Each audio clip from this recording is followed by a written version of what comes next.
People often ask me, is property a good or a bad investment, and should I buy or should I rent? And the reality is there's no real definitive answer to that. Property can be a great investment, or it can be an absolutely disastrous investment. And a lot of it has to do with whether you overcommit financially on your property, in other words, buy too big or too expensive, or not.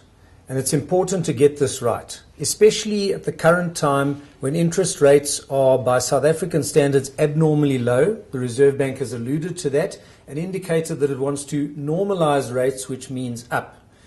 So I think there's a couple of key aspects you have to look at and do your homework on when buying a house.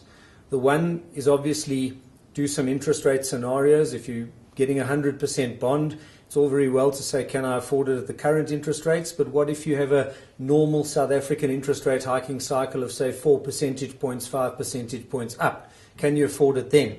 If not, perhaps you want to rethink.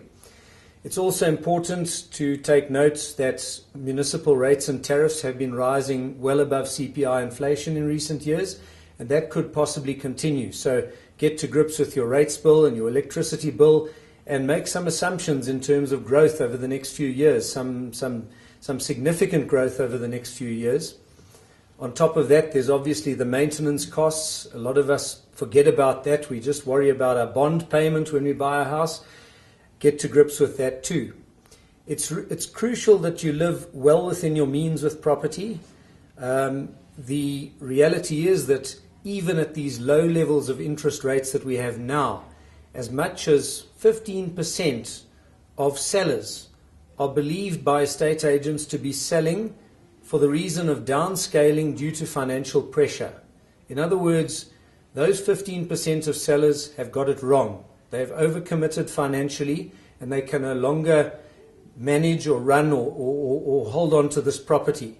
And they have to downscale due to this financial pressure. Now, that might sound very easy. We put our house on the market and we buy down, or we go into the rental market for something cheaper.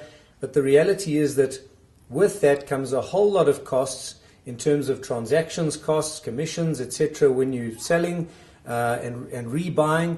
And of course the removal costs and associated costs that go with it. So it's certainly not a cheap business to downscale due to financial pressure either. Better to think carefully before we buy, and buy well within our means.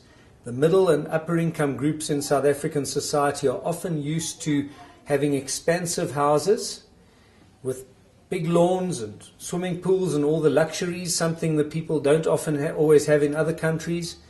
But what's been happening over the past number of years is urbanization, growing urban land scarcity, and with that a steady rise in real urban land values. The reality is that a lot of the middle and upper income groups can no longer afford to hold on to a house with this expansive stand and all the luxuries. We need to get real.